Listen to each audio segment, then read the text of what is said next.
You're listening to ADHD-ish. I'm your host, Diane Wingert, and this week's episode is a client success story. Like so many others with ADHD, Anne Levine is a multi-passionate who has had several different careers.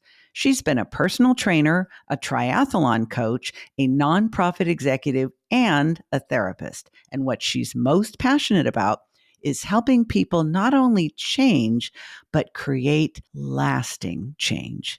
Anne came to me to help her define a niche that didn't feel limiting, combine all of her background and expertise, plus her 30 years of sobriety, and refine a coaching framework for change that sticks. Want to know how we did it? Just keep listening.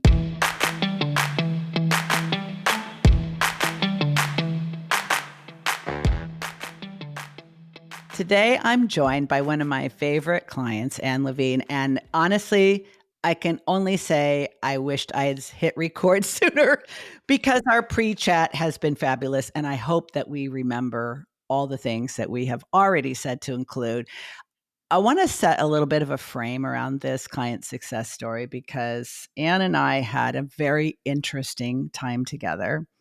I will let her put it in her own words. But I think when I am working with someone who's coming out of being a therapist and moving into coaching, or in Anne's case, had already done so, you were already a year into your business. Oftentimes, we've sort of cognitively severed our connection to the identity of therapist, but we don't really realize how many of our biases and blind spots are actually still tethered to that identity. And I want to start by unpacking this because with me, I went immediately from being a therapist to being a coach. You had been a therapist, many identities past, but it was still a big part of our work. So I'm going to let you take it from here. Thanks, Diane. Yeah, I didn't realize that the main language I spoke was therapist language. And so all the different professional identities I had and career and iterations, I was able to have that language and it was okay because I was doing something very different. So whether it was like personal training, even being a triathlon coach, an executive director of a nonprofit, it didn't matter, but it wasn't such a big deal. And I knew I wasn't a therapist. Like I'm one of those real rule followers. I like people to have real good boundaries. I don't like therapists talking about themselves. And so it was. I thought it was kind of wrapped up, and it was a beautifully uncomfortable surprise in the work that we did. That there was some unraveling to do that I didn't even realize. It's funny because I think one of the things we bonded over very early on, even in the consultation before we decided to work together, was how both of us feel, Anne, about the therapy field and about the coaching industry. There's a lot of crappy but well meaning therapists out there. There's a lot of slimy but well meaning coaches out there. And I think one of the questions I have been asked most often in the 7+ years since I made that transition myself is, why did you do that? Like, why would you do that? Why would you stop being a therapist and become a coach? And then the follow up question is, what's the difference? And I think Mhm. that is sort of like the crux of the matter because it doesn't have to be therapy to be therapeutic. I have said many times that some of the world's greatest therapists are bartenders and hair designers Mhm. because it's an intimate relationship, one on one. You're sitting together, you have some time, you feel connected, and you just start to talk. And of course, hair designers and bartenders are not trained as therapists. And most triathlon coaches and nonprofit directors aren't either. But you're right. That understanding of human behavior and human nature and human emotions and interpersonal relationships and cognitive dissonance and all that stuff absolutely worked its way into all of your previous professions and callings and vocations and paths. Mhm. But I have to say, you were shocked to shit, but you were also really open to the wrecking ball that I brought Yeah. to our relationship in really a beautiful way, because sometimes we're not ready when we ask for something, but I really felt you were. It was not easy, but you were Yeah. ready. Yeah. Absolutely. And I've told so many people that y'all just that you brought that womp down, the like I said, big D energy. You brought it like in such a way that was, oh my God, so uncomfortable and so necessary. I didn't realize, I've done a lot of work, been in therapy for 30 years, done my work. So I kind of wasn't expecting it, but I knew, that I knew we were going to connect. And it was more than just like, you have a potty mouth, I have a potty mouth, we both cuss, like we're kind of casual about that. But it was this sort of straightforward approach that is in the service of the greater good. And I so appreciate that about you. And that's what I feel about myself as a coach and as a therapist. I felt that. And that it was important for me to get really clear that what I'm able to deliver, like really nail it. And what I can deliver on and what is within my scope and keep it real clean that I can deliver on. And what do people want? I brought a lot of skills into it and I had to get clear on like, what am I actually delivering on? Had a real tough few weeks with you where I went back and I read through all my old testimonies that were beautiful. People liked me. It was They great. loved you. But what I was looking for was, what are they walking away with? You can have a really powerful experience in therapy and walk away with sort of like just sparkling, magic. But I feel like with coaching, and that's what I like about coaching, I want to deliver something very clear so that the person can say, this is what I did. If you want to do this, talk to her. And I didn't know that was going to happen. And it was rough to see that, yeah, I was a good coach and people appreciated the work, but that I really needed to get clear on what it is I'm delivering for my own sake and my own protection, my sort of dignity and respect, and also for the safety of clients and not, the main language I speak is therapy language, even if I'm just talking casually. And so to really get kind of dial that in and make sure that what I am putting out there is aligned with what I am offering. Because I was doing therapy language and attracting some people that needed to go to therapy, was referring them on. Mhm. Now I'm clearer in what I'm offering and I'm getting the people who want that, who I've already done some work in therapy. This is some of the hardest work any of us will ever Yeah. do. And it's something that you and I have talked about, and I've talked about on this podcast and elsewhere, that I think when your path is one of continuous personal evolution, Mm, and I think many women with ADHD and ADHD-ish yeah. traits, it's not a choice. It's not a freaking preference. It actually makes life Mhm. so much more challenging and painful. Yeah. But when your path is the path of continuous personal evolution, it, I think, is so helpful to know that there are other people who have Yeah. gone through that before you, who can hold space for you to go through it, who can Mhm. witness you struggle and not capitulate, not backpedal, not say, well, you know what, it's okay. Why don't we just do this? And I think because I have gone this road and I know your path is not identical to my path, no one's path is identical to my path, but you were so hungry for this breakthrough and you were so committed to working clean. You even use the same Mhm. language that I like to use. Like, I think about it as we're constantly cleaning our instrument because we Mhm. are our tool. We are our own tool. So if we're not respectful of the boundaries Yeah. between therapy and coaching, if we are not focused on tangible outcomes and not just feel goods, we Mhm. do our clients a disservice. We misrepresent the coaching industry like so many others. And I think for us now at this, after having done so much work and really at being at this stage of life also, Yeah. to do work that's sustainable, we got to have a clean instrument. We got to stay in our lane. We got to know what our fucking lane is, have really good boundaries, and understand how incredibly powerful that is that we don't deviate. So naturally, that's going to be uncomfortable. And frankly, few people have or will do it. So one of the things that we went through was it was like I was getting a little bit dizzy, had a little bit of whiplash there. Felt like it was like the infinity loop that just goes Oh around and around. gosh, yeah. We circled, and I don't even love the term niche, Ann, but we'll use that because Yeah. it's a term people are familiar with. Um, Early on in our work together, it seemed to me like your niche was clear to both of us. I know you're laughing. Yeah, it is. You can laugh. It's okay. I'm not going to cut this out. Yeah, the It's an punchline's important part of the coming. Yeah. story. And then it's like you kind of went somewhere else and you kind of came Mhm. back. And it was like, I felt like we were playing Yeah. horseshoes. Can we talk about that a little bit? Because I think this is so, Yeah. so frustrating and so relatable. hmm Yeah. Gosh, that was real hard. Because I came into the work with you ready to focus.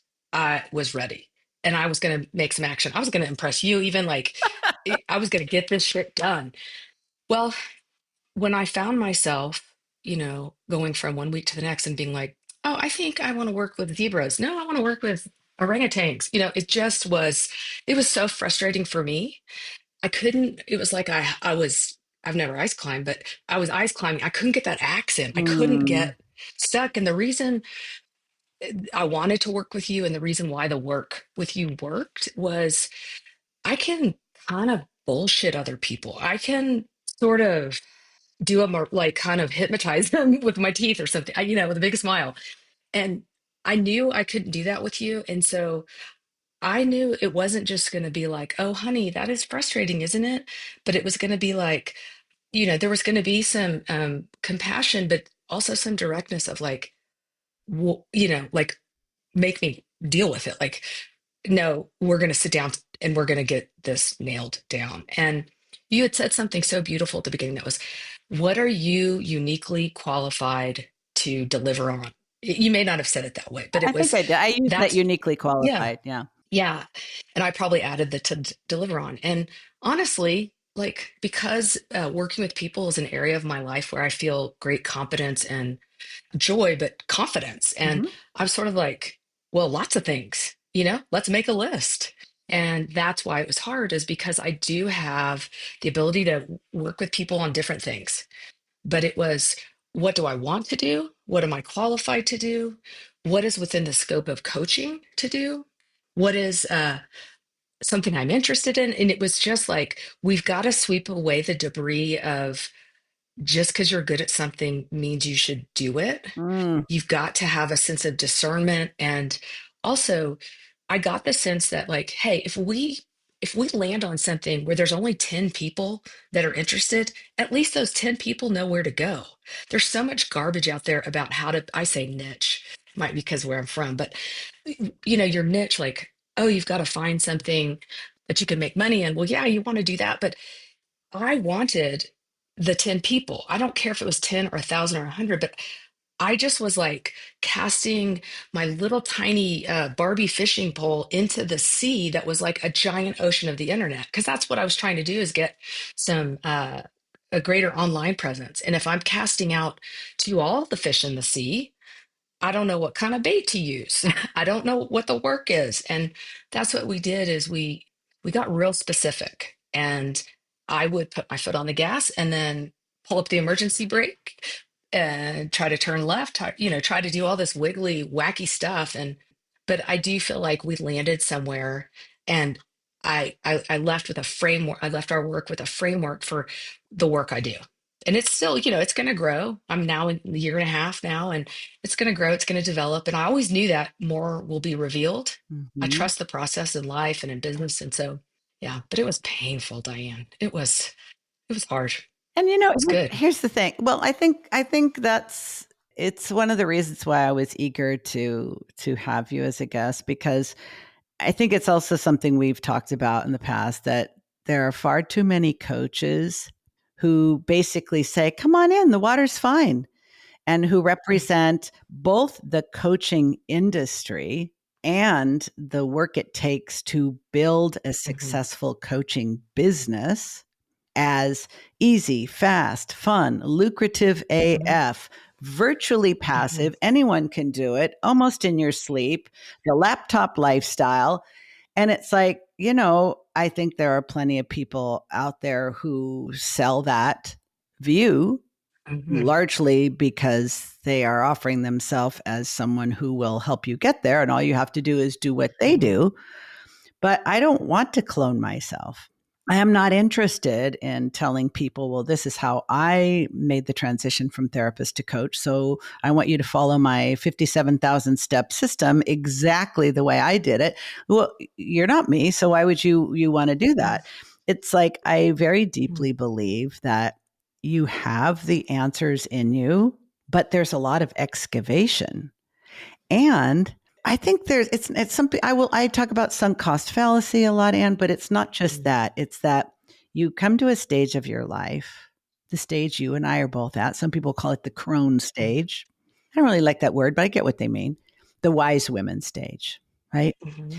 You've learned so much. You've experienced so much. You have so much wisdom to offer that it's really hard not to want to include that when you are shaping your legacy work, when you're shaping the work that you want to be known for. Like you say, you're casting your little, your Barbie net. It's like, this is the work I want to be known for. This is the work I am uniquely qualified to do. That means you're going to have to release a lot of things that you have done, a lot of experience you've acquired, and Mhm. it's your zone of excellence. It's not your zone of genius. The work you are uniquely Mhm. qualified to do is in your future. And that process of I honestly don't know how people do this on their own because Mhm. it's painful to let go of things that are meaningful and helped us become who we are.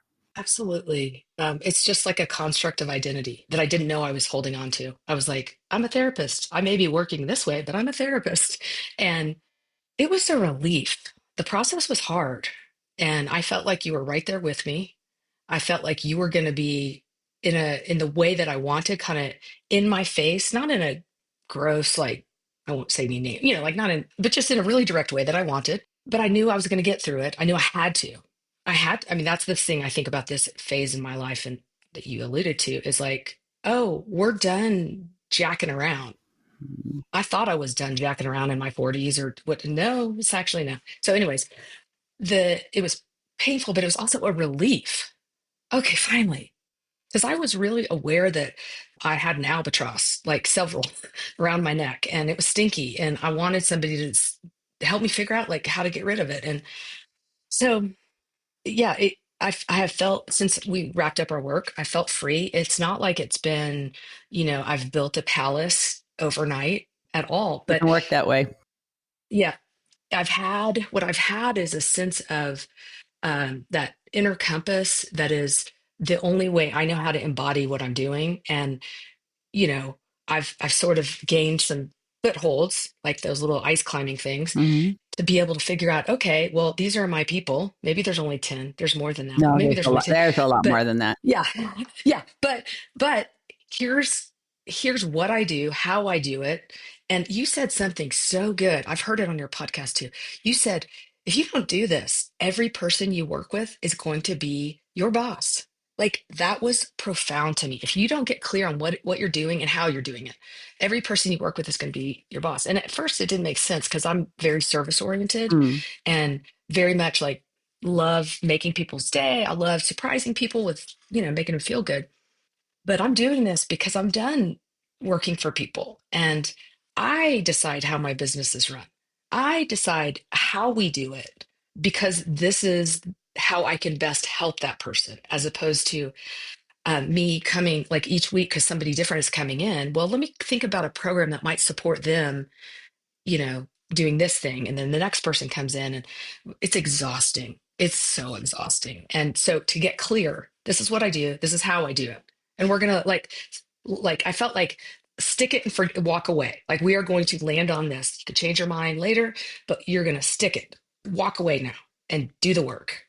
And so that was all, that was great. I want everybody to be able to have that in their life with their business, no matter what their business is, but to just say, quit doing that roulette wheel, trying to figure this out. Just land, go, move on, do the work now.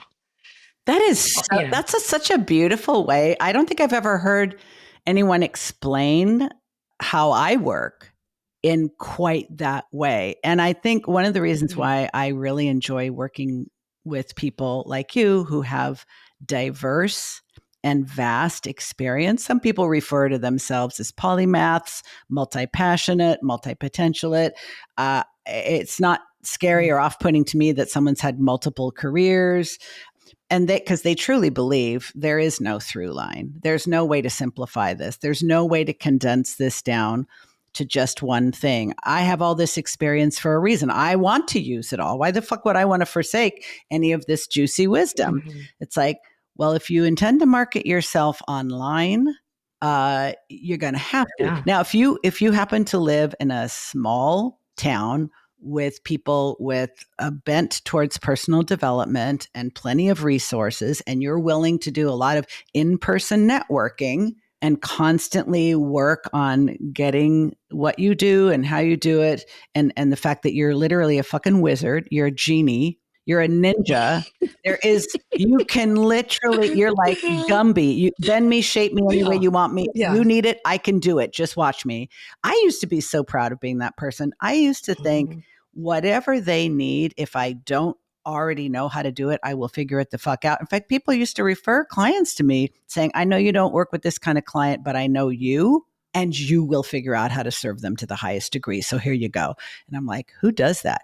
But if you want to market yourself on the internet, like Oh yeah. the pride of being that person who can literally work with all kinds of people in all kinds of different ways, have that pride and then bless and release it. Because if you want a business that's portable, if you want a business that doesn't require Mhm. you to get dressed every day and go out and pound the pavement, if you want a business that allows you to have to manage your energy, work from home, and not constantly spend time, working your referral network, you have to stake a claim. You have to pick something and then get really serious. Someone I interviewed recently used the word conviction, and I kept thinking about that afterwards. It's like, just because you can doesn't mean you should. And where I was guiding you was to a place of conviction where you were like, yes, I have done many other things. I could continue to do them, but I have conviction that this is what I meant to do now. And that Mhm. crystal frickin' clarity means Yeah. you will be able to be found and Mhm. hired. You will stand out. You will be sought after because you're deciding and declaring that you want to be known for this very specific thing. Can we talk about what that thing actually is? Yeah, but I gotta say something. Yeah, I thought it was when I thought when you got to that place where you say this is what I do and how I do it and stuff, that it was going to be like a spiritual moment. Like it could it be. was going to, and it could be, but I thought it was going to be of a different variety. It was, I had to get real quiet, stop talking to people all the time about what it is I'm doing, Mm, how should I do it? Because people who knew me were like, well, don't nail it down so narrow yeah, because, but they don't, they're not trying to hustle a business online. yeah, And, yeah. so it was like a spiritual process of the most ordinary kind, like no burning bush, no No angels angels singing. coming down. Nuh-uh. No. It was no, not at all. It just was like, and still I, it's kind of hard to get my hands around. But I thought it was like, oh, we have to get into like what am I uniquely qualified, and like then the angels sing and then I tell you. That's not it. So what I'm doing is helping people reshape, restructure their time, their energy, so that they can make change that actually sticks. I find that people kind of get tunnel vision. Maybe they've had success in one area of their life, they're rocking it, and then you look just a little beyond that, and things are kind of a wreck. And it looks different for everybody. I think that the real specialization that I have is people who have long-term sobriety, people who have done their own work. Mhm. They don't necessarily have to be in recovery, but people who've done the work they've invested in themselves, Mhm. but they're like, what the fuck? Why can't I get this change to stick? Yes. I've been there. I go there. I know it. And I bring my, professional training. I've been trained as a coach, as a therapist, all that life stuff, my personal experience. And yeah, and it's great work. I'm loving it, I love it. I love that tagline so much, and like change that sticks. Yeah. That's like, my friend Michelle Mazer, who's a communications coach and a former professor of communications, Dr. Michelle Mazer, she has a book and teaches, and her framework is called the 3 word rebellion. And when you think about like Black Lives Matter, and, there's Mm. like the three Oh, word change that sticks, or make change stick. Well, you remember how mhm. enthusiastic I was about that during our work together. Yeah. That's probably one of my favorite fucking taglines ever.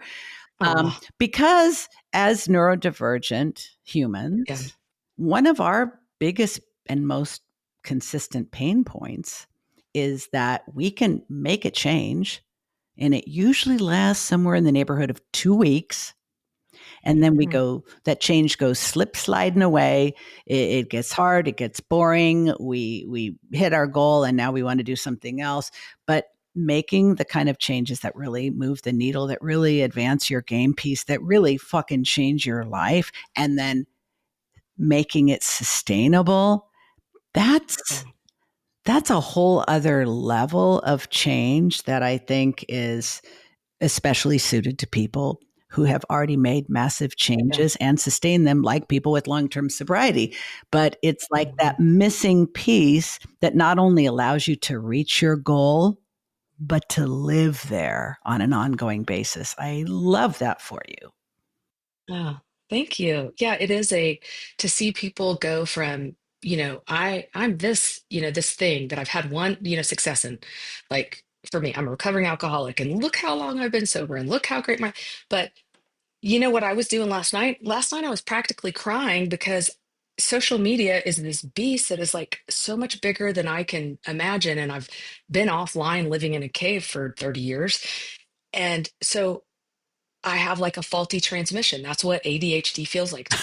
That's I make some progress, I slip out of gear. mm, And so that's what I see my clients, same kind of process. Like you've got success. You could be maybe a lawyer, a doctor, a mom, a dad. You've got the success, and that's all you kind of are like, look, this is me. And you're kind of a one act deal. I like helping people bring that power, that mojo, I mean, you're powerful when you can achieve things, and to bring that into these other little those yucky icky s- little areas that are really bringing us down and really causing doubt and are a real bummer. They're not always the biggest things, but they're the things that I think are the biggest bummer, the chaos, the confusion. the um disorganization, the yeah, forgetfulness. yeah, Actually, I think every person with ADHD needs this, because we often wear a mask, because even the parts of us that are really presentable, the parts of our shit that we actually have together, or at least appear to, and that's what we want to lead with.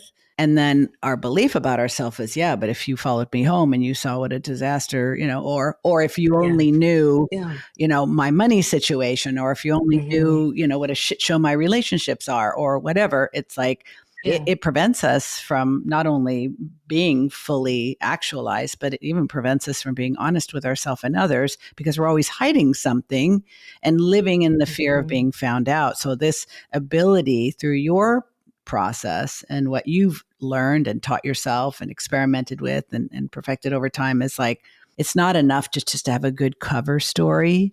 You want to Yeah. be able to create changes and know that it was worth the time and trouble and effort and expense to Hmm. change, because they're going to last. What I wanted was somebody to just take me and shake me, not in a way of like, you fool, why can't you get this? But in the way of like, you're strong, you're powerful. What are you doing?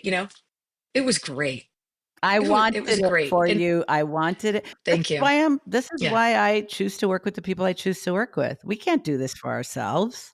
And I love knowing that I can help somebody crack open and spill the best of their juicy goodness, some of which they don't even yet know exist. Like, that's what I live for. We had a fantastic experience, and we will be staying in touch, my friend. Wonderful. Thank you very much. If you're a multi-passionate coach who wants to turn your ADHD strength into a business asset, but doesn't want to feel restrained or limited, I can help. It starts with a free consultation to share your goals and challenges and see if my framework is right for you. It's a 30-minute, no fee, no obligation Zoom call, and you are guaranteed to leave with actionable insights, whether we decide to work together or not. That's a no-brainer, right? Click the link in the show notes, and I look forward to seeing your name on my calendar soon.